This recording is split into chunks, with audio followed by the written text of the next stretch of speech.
আসসালামু আলাইকুম। আজকে একটা নষ্ট ট্রান্সফর্মার পরিবর্তন করে দেখাবো। তার সর্বপ্রথম আমরা ফিডার শাটডাউন নিয়েছি। শাটডাউন নিয়ে এখন খুঁটিতে উঠতেছি। এসপিসি খুঁটি রড দিয়ে রড ভরে ভরে খুঁটিতে উঠে দেখেন রড দিচ্ছে। রড খুঁটির ভিতরে ছিদ্র ভিতরে দিয়ে দিয়ে উপরে উঠে যাচ্ছি আস্তে আস্তে। তো উপরে উঠে আমরা সর্বপ্রথম চেক করব যে আমার লাইনটা বন্ধ হয়েছে কিনা। আমি যে ফিডার শাটডাউন নিয়েছি ফিডারটা ফুল কমপ্লিট শাটডাউন হয়েছে কিনা সেটা অবশ্যই পরীক্ষা করতে হবে। তার জন্য কি লাগবে আপনার ভোল্টেজ ডিটেক্টর বা ফাজিং টেস্ট। তা আমার কাছে ভোল্টেজ ডিটেক্টর আছে, এই ভোল্টেজ ডিটেক্টর দিয়ে আমি প্রথমে এলটিতে দেখলাম, এরপরে এসটিতে দেখলাম যে আসলে শাটডাউন কমপ্লিট হয়েছে। এরপরে আমি গ্রাউন্ডিং করলাম, এই যে গ্রাউন্ডিং করে নিছি। গ্রাউন্ডিং করে নিয়ে যে ট্রান্সফর্মারটি নষ্ট হয়েছে, এই ট্রান্সফর্মারটি নষ্ট হয়ে গেছে। এই নষ্ট ট্রান্সফর্মারে পুরো ওয়ারিং খুলে ফেলতেছি, X1 X2 পুরো ওয়ারিং খোলার পরে ট্রান্সফর্মারটি নিচে নামিয়ে দেব। ট্রান্সফর্মারে আবার গ্রাহক নিরাপত্তার জন্য শিকলতলা মারছে। আসলে নিরাপত্তার জন্য শিকলতলা মারা ভালো, যেহেতু এলাকায় অনেক চোর আছে, ট্রান্সফর্মার চুরি করে নিয়ে যায়। জানি না এটা চুরি করে তারা কি করে। তা এটা ট্রান্সফর্মারের এলটি সাইডের সকল ওয়ারিং খুলে ফেলছি। এখন এসটি সাইড H1 বুশিংয়ের যে সংযোগ আছে সেই সংযোগটি খুলে ফেললাম। ট্রান্সফর্মার নষ্ট হয়ে গেছিলো অবশ্য, এই জন্য ফিউজটা কাটা অবস্থায় আছে।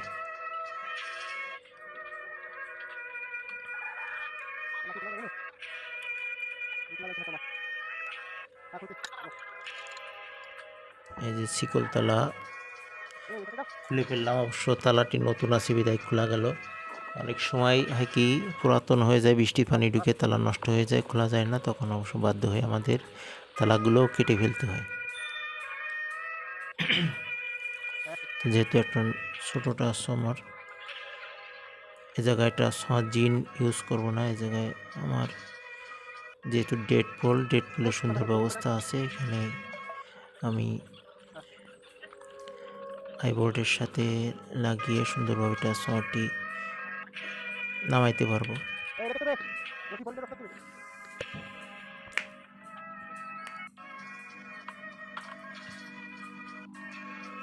ফোর হুইল ঝুলাই নিলাম। ফোর হুইল ঝুলানোর পরে ট্রান্সফর্মারের ট্যাগ বেঁধে দিচ্ছি।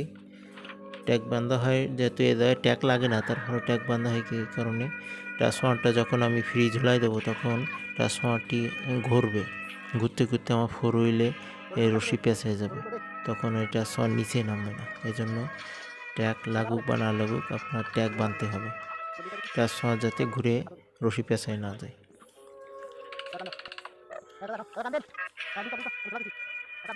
ট্রান্সফর্মারটি খুলে দেওয়া হয়েছে, এখন ট্রান্সফর্মার আস্তে আস্তে নিচে নেমে যাচ্ছে।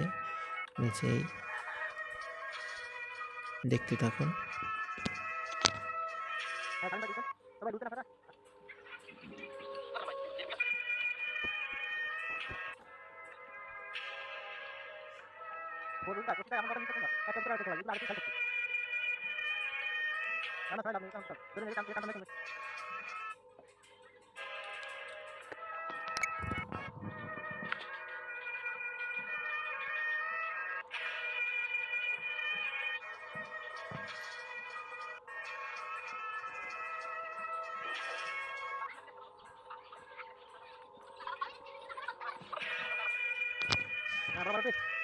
নষ্ট ট্রান্সফর্মারটি নিচে নামানো হয়েছে। এখন নতুন যে ট্রান্সফর্মারটি আমরা নিয়ে আসছি স্থাপন করার জন্য, সেই ট্রান্সফর্মারটি এই দেখেন উঠে দিছে।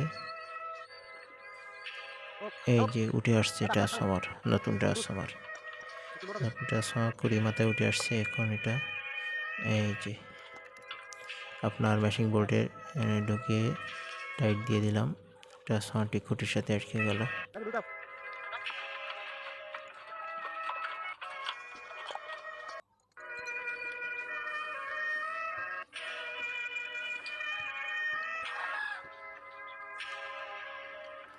এখন আমার ফোর হুইলে কাজ শেষ। ফোর হুইল যেহেতু ট্রান্সফর্মার নামানো এবং ওঠানোর কাজে ব্যবহার করা হয়, তো 4 হুইলে কাজ শেষ হওয়ার পরে আমি 4 হুইল নিচে নামিয়ে দিলাম, অতিরিক্ত রশি এখন লাগতেছে না। এখন ট্রান্সফর্মার ওঠানোর জন্য যেসব এই হারলাইন, 4 হুইল এবং যে সলিং ব্যবহার করা হয়েছে সেই সলিংগুলো সব নিচে নামিয়ে দিলাম। এবার ট্রান্সফর্মার ওয়ারিং করে ফেলবো।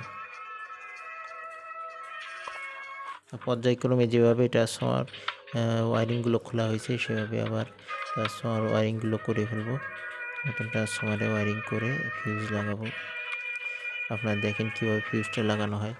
নেকেট ফিউজ যেহেতু সে কীভাবে নেকেট ফিউজ বাঁধা হয় সেটা আপনাদেরকে দেখাবো। একটি 2 অ্যাম্পিয়ারের নেকেট ফিউজ, আসলে নেকেট ফিউজ ব্যারেল না থাকার মধ্যে বিকল্পভাবে যেভাবে আমরা চালু করে থাকি, এই দেখেন ফিউজের লুপ তৈরি করা হচ্ছে। এই যে লুপটা তৈরি করে নিলাম। এবার পিছনে অনেকে এই যে নিচের সাইডে অনেকে ইট ঝুলায়, তা আমরা অবশ্যই ইট ঝুলাইলে বিপজ্জনক, যে কারণ ফিউজ কাটা হয়ে গেলে ইটটা মানুষের মাথায় পড়তে পারে, নিচে দুর্ঘটনার শিকার হতে পারে। এই দেখেন এই যে সুন্দরভাবে পেঁচিয়ে দিছি, এটা খোলার সময়ও সুবিধা, লাগাইতেও সুবিধা, খুলতেও সুবিধা। তো আমার এসটি সাইডের কাজ শেষ। এখন যেহেতু গ্রাউন্ডিং করা আছে এই জন্য আমি হাত দিয়ে করে দেখালাম আপনাদেরকে।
অবশ্যই ট্রান্সফর্মার ওয়ারিং কমপ্লিট করা হয়ে গেল। এখন গ্রাউন্ডিং খুলে ফেললাম। গ্রাউন্ডিং খুলে আসবে এবং তার ফিলামেন্ট দিয়ে লাইনটি চালু করব। আমাদের এরকম নতুন নতুন ভিডিও পেতে পেজটি ফলো দিয়ে রাখুন এবং নতুন নতুন ভিডিও পেতে শেয়ার করে সকলের মাঝে ভিডিওগুলো দেখার, বিদ্যুৎ সংক্রান্ত ভিডিওগুলো দেখার সুযোগ করে দেবেন। বিদ্যুৎ সংক্রান্ত যদি কোনো জিজ্ঞাসা থাকে তাহলে মেসেজে লিখতে পারেন, আপনাদের উত্তর দেওয়া হয়। ধন্যবাদ সবাইকে।